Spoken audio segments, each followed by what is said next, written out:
Senhor Jesus, amém? Amém. Glória a Deus. Eu agradeço por estarmos aqui essa noite para louvarmos e agradecermos o nome do Senhor, nosso Deus. Convido você a abrir a palavra de Deus no Evangelho de Jesus. O Evangelho de Jesus, aqui escreveu Lucas. Aleluia, Jesus. Lucas, capítulo 3.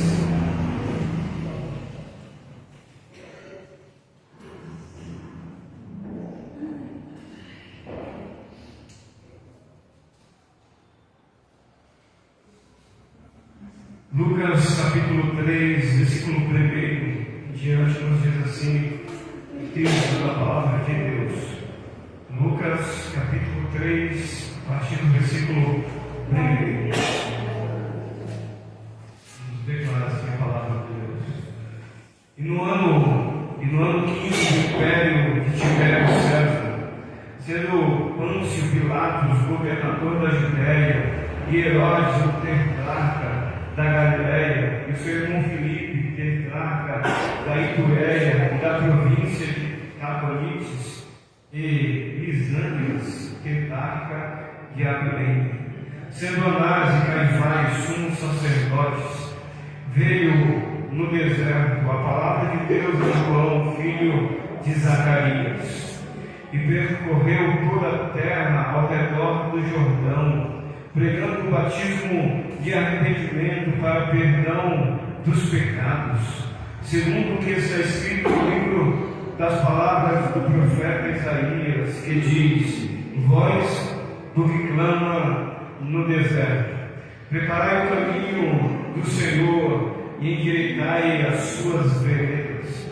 Todo vale se encherá e se abaixará todo monte e alteiro, e o que é tortuoso se endireitará, e os caminhos escabrosos se aplanarão, e toda a carne verá a salvação de Deus. Dizia, pois, João à multidão que saía para ser batizada por ele: raça de víboras, quem vos ensinou a fugir da ira que está por vir? Produzi, pois, frutos dignos de arrependimento, e não comeceis a dizer em vós mesmos: temos Abraão por pai, porque eu vos digo que até destas pedras pode Deus suscitar filhos a Abraão. E também já está posto machado à raiz das árvores, e toda árvore, pois, que não dá bom fruto, é cortada e lançada no fogo. E a multidão o interrogava, dizendo: o que faremos, pois? E respondendo ele, disse-lhes: quem tiver boas túnicas, reparta com o que não tem, e quem tiver alimento, faça da mesma maneira. E chegando também os publicanos para serem batizados, disseram-lhe: mestre, o que devemos fazer? E ele lhes disse: não peçais mais do que aquilo que está ordenado. E uns soldados o interrogavam, dizendo: nós, que faremos? E ele lhes disse: a ninguém trateis mal, nem defraudeis, e contentai-vos com o vosso soldo. E estando o povo em expectação, pensando todos em João em seu coração, se porventura seria o Cristo, respondendo João a todos dizendo: eu na verdade batizo-vos com água, mas eis quem vem, aquele que é mais poderoso do que eu, em que eu não sou digno de desatar a correia da sua sandália. Este vos batizará com o Espírito Santo e com fogo. E ele tem a pá na sua mão, e limpará a sua eira, e ajuntará o trigo no celeiro, mas queimará a palha com fogo que nunca se apaga. E assim, demonstrando-os muitas outras coisas, também anunciava ao povo.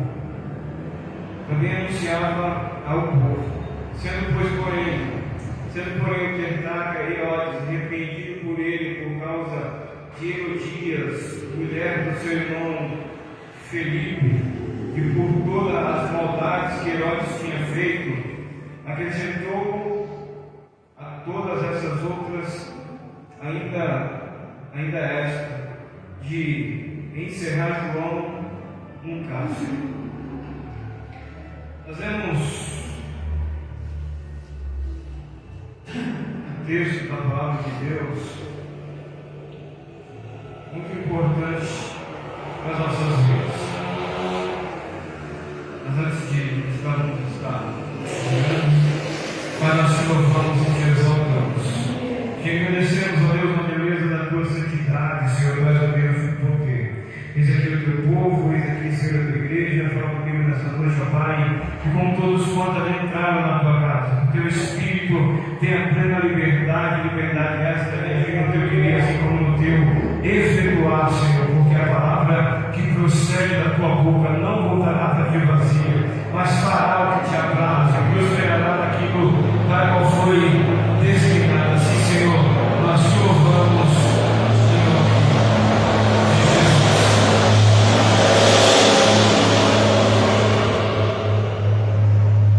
Eu espero que você creia ainda mais no poder da palavra de Deus.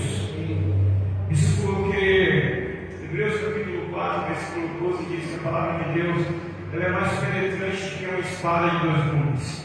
Ela penetra até a divisão da alma e do espírito, juntas e medulas, e é apta para discernir os pensamentos e as intenções do coração. Pedro, ele entendeu a autoridade da palavra de Deus, de tal forma que em Lucas capítulo 5, versículo 5, ele declarou dizendo: havendo pescado a noite toda, nada apanhamos, mas sobre a tua palavra lançaremos a rede. O centurião, ele compreendeu a autoridade da palavra de Deus.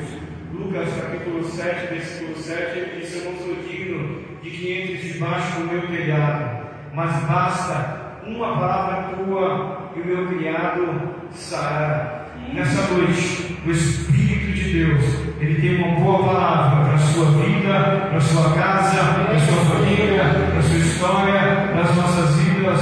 Louvado seja o Senhor. Capítulo 3, Lucas vai falar um pouco sobre o início aqui do ministério de João Batista, onde Deus vai levantar uma voz profética a Israel. Deus vai levantar uma voz profética a Israel, em que já havia muitos anos em que Deus não havia se manifestado assim. 400 anos em que uma voz profética dessa forma não havia surgido em Israel. Ou seja, houve um silêncio durante 400 anos. Havia cultos, havia a liturgia do templo, havia os sacrifícios, havia todos os rituais, as festas, elas todas aconteciam em Israel. Porém, o que não se havia era uma voz profética, levantada por Deus de forma muito enérgica e direta. Ou seja, agora Deus levanta João com uma mensagem clara, com uma mensagem direta, com uma mensagem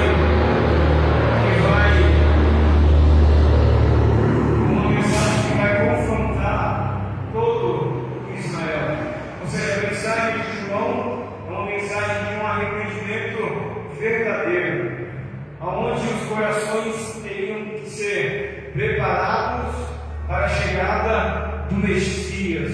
Ou seja, a mensagem de João é uma mensagem de arrependimento verdadeiro, onde os corações seriam preparados para a chegada do Messias. Então, o texto vai nos mostrar em que Deus não queria uma aparência religiosa, Ele queria uma transformação real. Ou seja, Deus vai levantar João para mostrar que o que Ele queria não era apenas o que eles estavam fazendo, uma aparência religiosa, mas o que Deus queria era uma transformação real. No capítulo 3 vai começar declarando que no ano 15 do império de Tibério César, ou seja, no ano em que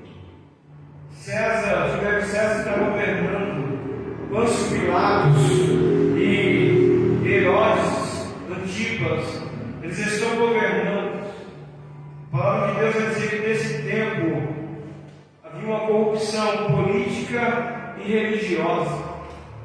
No tempo em que Deus levanta João, há uma corrupção política e religiosa. Deus, Ele vai agir, mesmo nesse período em que havia uma corrupção política e religiosa. Versículo 2 vai nos dizer que, sendo Anás e Caifás sumos sacerdotes, veio no deserto a palavra de Deus a João. O normal era ter um sumo sacerdote em Israel, mas havia 2 sumos sacerdotes. Isso fala da corrupção religiosa que havia. Havia 2 sumos sacerdotes. Então, no capítulo 2, no versículo 2, havia 2 sumos sacerdotes, onde o normal era apenas ter um sumo sacerdote em Israel, mas dos sacerdotes são comprados pelos governantes, são comprados pela política, são comprados pelos governadores na sua época. Então havia 2 sumos sacerdotes. As coisas estavam fora de contexto, estavam fora do natural, estavam fora daquilo que Deus havia estabelecido. Porém, nesse período em que havia 2 sumos sacerdotes, que Tibério governava, Pôncio Pilatos governava, em que Herodes Antipas governava, em que havia 2 sumos sacerdotes, a palavra de Deus veio não no palácio, a palavra de Deus veio não nos palácios, a palavra de Deus veio não no contexto religioso, a palavra de Deus não veio no templo, a palavra de Deus não veio aos sacerdotes, a palavra de Deus não veio àqueles que estavam governando. A palavra de Deus veio a João no deserto, um lugar inimaginável, um lugar onde não havia glamour, um lugar onde não havia destaque, um lugar onde não havia holofote, um lugar onde não havia multidão, um lugar onde não havia homem para se aparecer. A palavra de Deus veio a João no deserto, ou seja, Deus não falou no palácio, Deus não falou no templo, Deus preparou alguém no deserto. Ou seja, no deserto Deus preparou um homem para ser a sua voz profética. Ou seja, quando Deus quer mudar uma geração, quando Deus quer mudar alguma circunstância, Ele levanta uma voz, mesmo no lugar mais simples, mesmo no lugar mais inimaginável. Deus levanta uma voz. Ele não está preocupado se é no palácio, se é no templo, se é no meio de uma grande multidão. Não. Deus, quando deseja entrar na história, Ele levanta alguém no lugar mais inimaginável, mas com a sua palavra, com a sua voz, com a sua direção. Aí o versículo 3 vai nos declarar assim. Versículo 3 nos diz que percorreu João toda a terra ao redor do Jordão, pregando o batismo do arrependimento para perdão dos pecados. João começa a pregar o batismo do arrependimento para a remissão dos pecados. A mensagem que João recebe de Deus, ela é clara, ela é objetiva. Ela é uma mensagem de arrependimento para preparar os corações para a chegada do Messias ou do reino de Deus. Ele começa a pregar uma mensagem de remissão de pecados. E pregar o arrependimento era confrontar a forma que eles estavam vivendo. Por quê? Porque arrependimento significa mudança de mente, metanoia, mudança de mente, mudança de direção e abandono do pecado. Arrependimento significa mudança de mente, mudança de direção e abandono do pecado. A mensagem que João está pregando no deserto, e a palavra de Deus vai dizer que ele está no deserto pregando a mensagem do arrependimento para a remissão do pecado, e vai ir até João, Jerusalém, Israel e todas as cidades circunvizinhas. Uma grande multidão vai ouvir João no deserto. A mensagem não era agradável, a mensagem não era paliativa, a mensagem não era de conveniência, a mensagem não era, olha, vocês podem viver da forma que vocês querem, a mensagem não era viver da forma que está e permaneça da forma que está. A mensagem de João não era essa, a mensagem de João era mudança de mente, era não se conformar com esse mundo, era transformar o entendimento. A mudança dele era mudança de mente, mudança de direção e mudança de abandonar o pecado. Essa era a mensagem que João recebeu de Deus.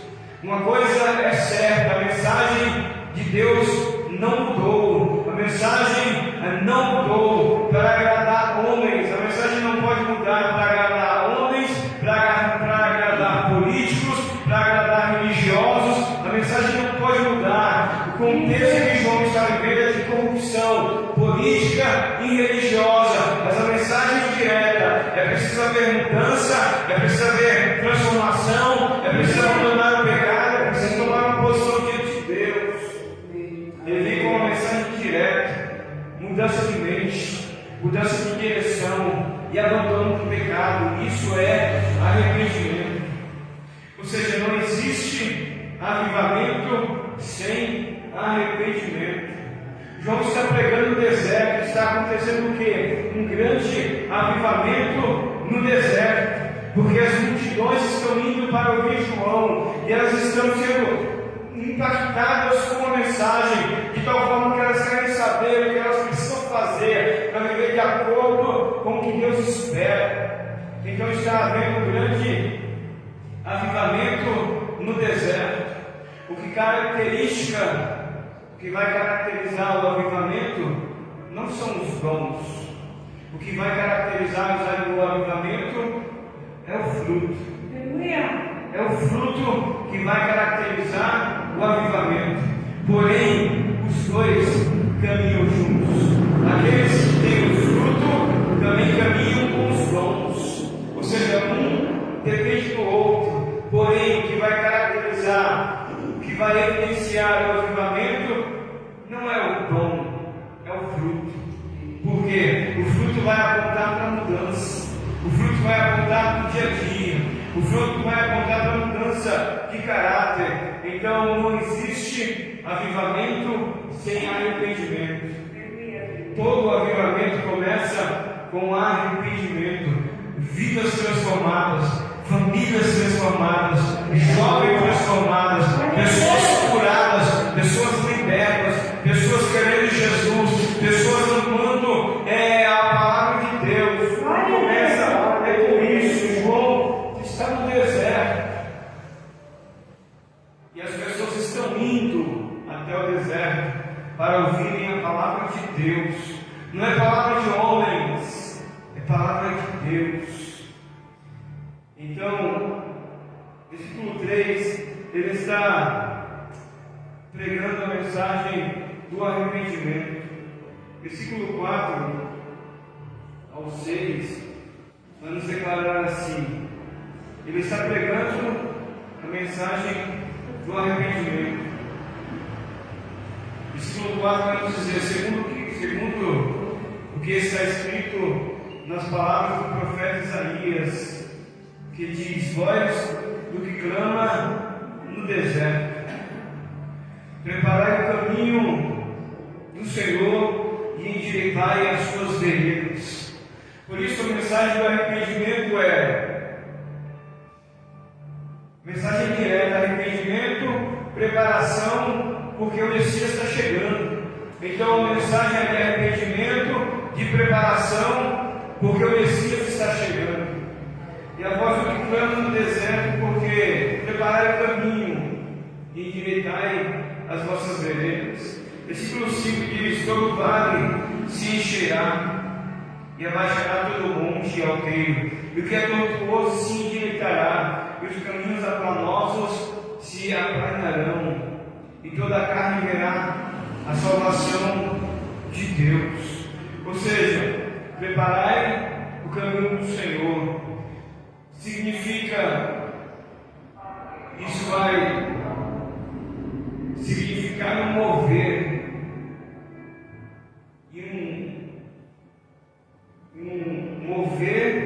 e um remover obstáculos, vales, vai falar de desânimos, montes, vai falar de orgulho, caminhos tortos, vai falar de pecados, caminhos ásperos, vai falar de pureza de coração.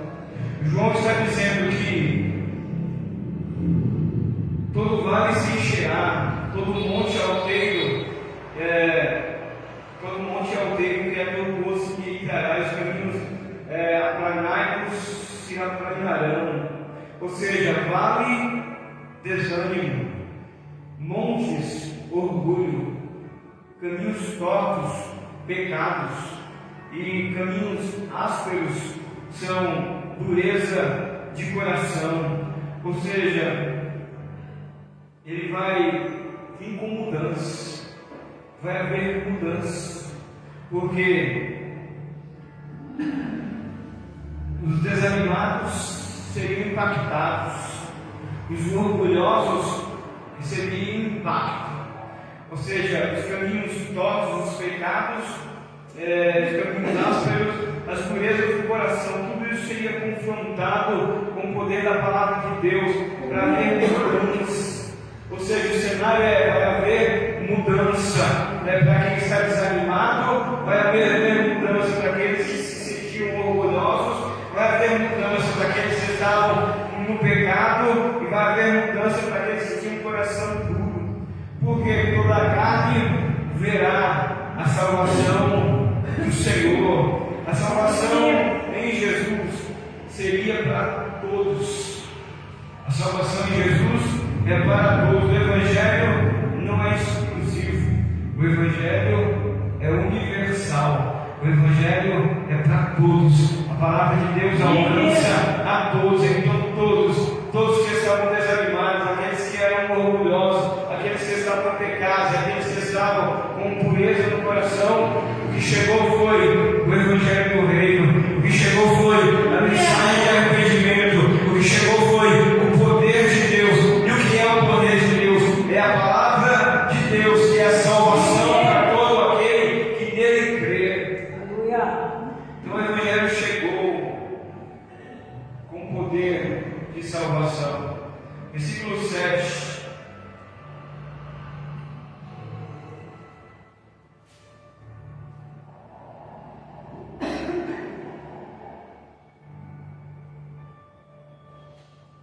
Versículo 7 nos declara assim: dizia, pois, João, a multidão saía para ser batizado por ele. Dizia, pois, João, a multidão que saía para ser batizado por ele. Ele dizia, raça de víboras, quem vos ensinou a fugir da ira que está por vir? Produzi, pois, frutos dignos de arrependimento, e não comeceis a dizer em vós mesmos, temos por pai Abraão. Temos Abraão por pai, porque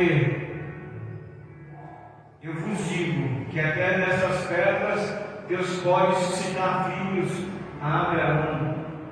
Deus chama a multidão, e Lucas vai dizer que ele chama a multidão de raça de víboras.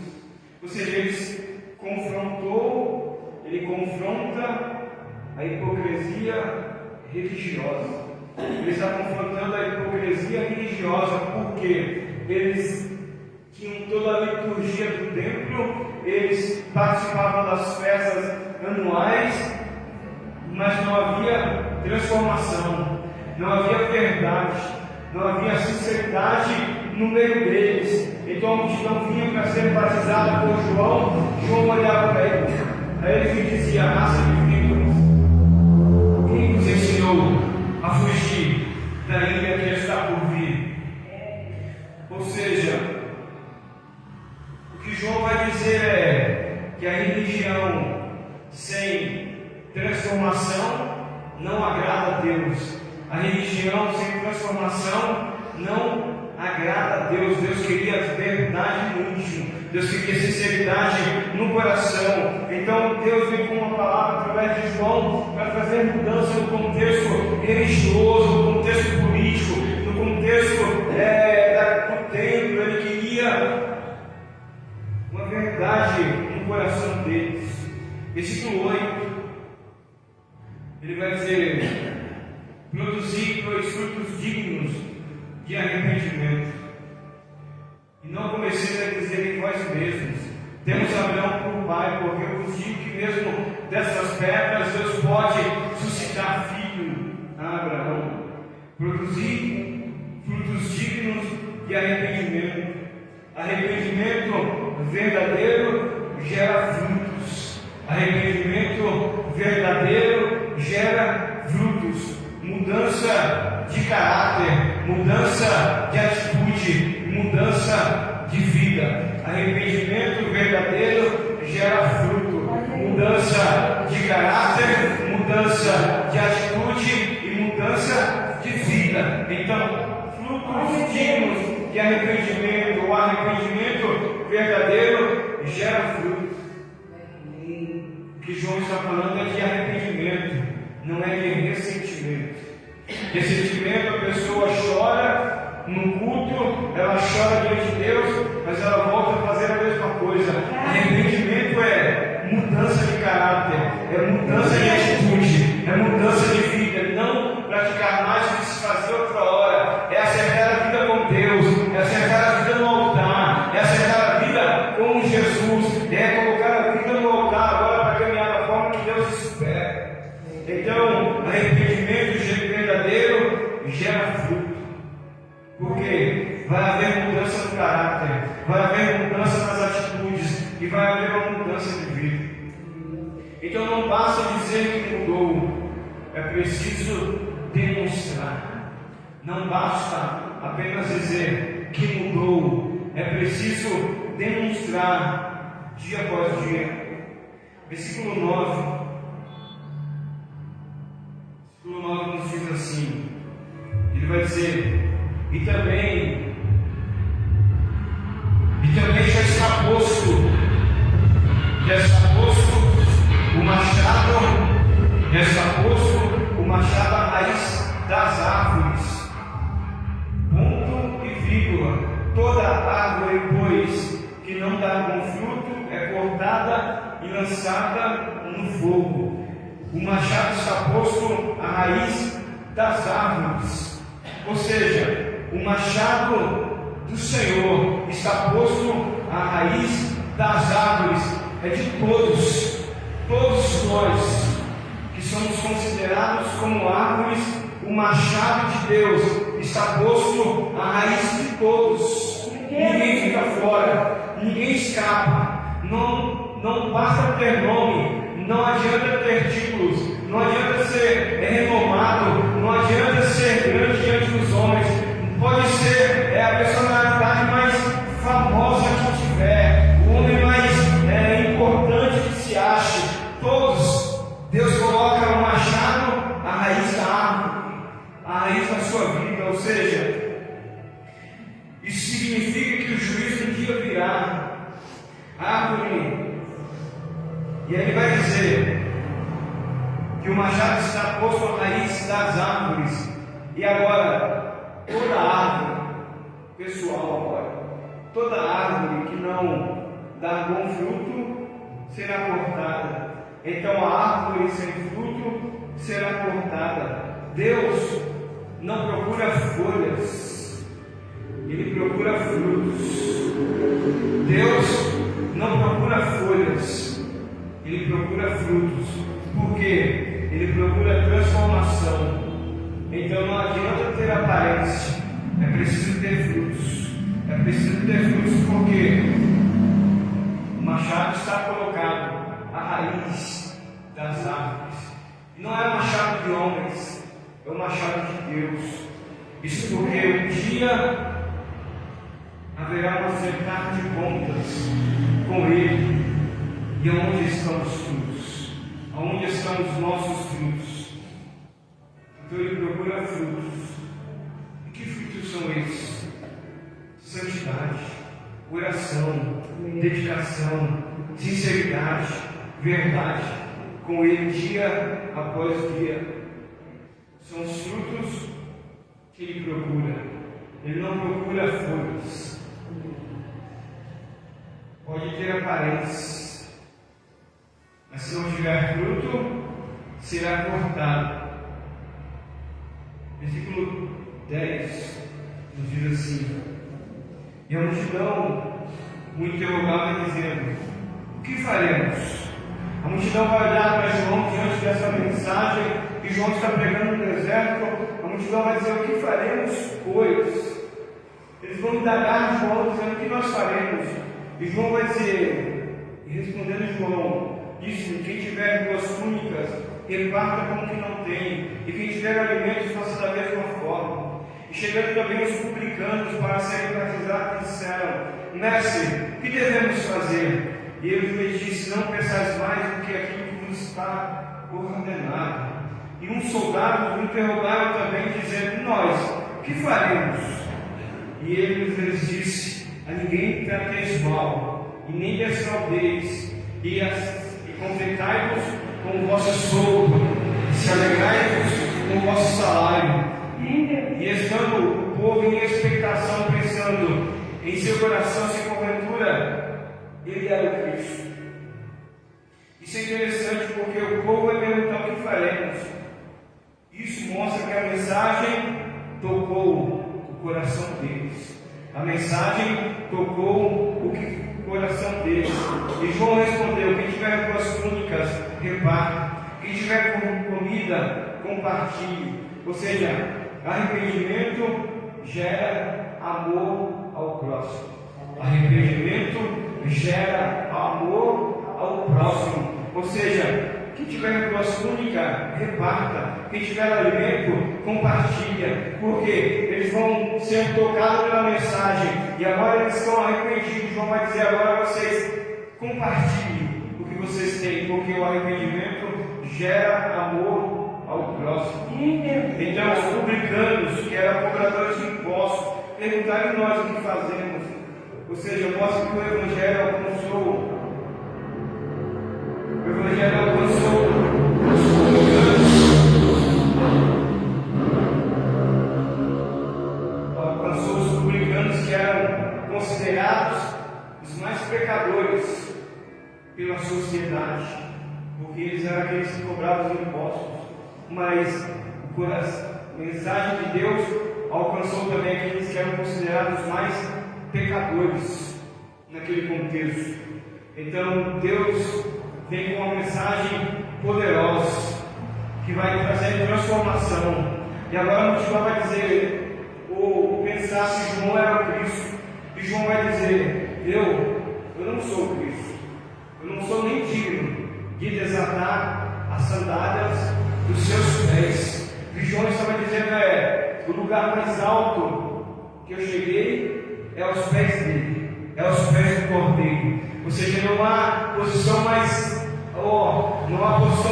alta que possamos chegar a não ser aos pés de Jesus. E estar aos pés de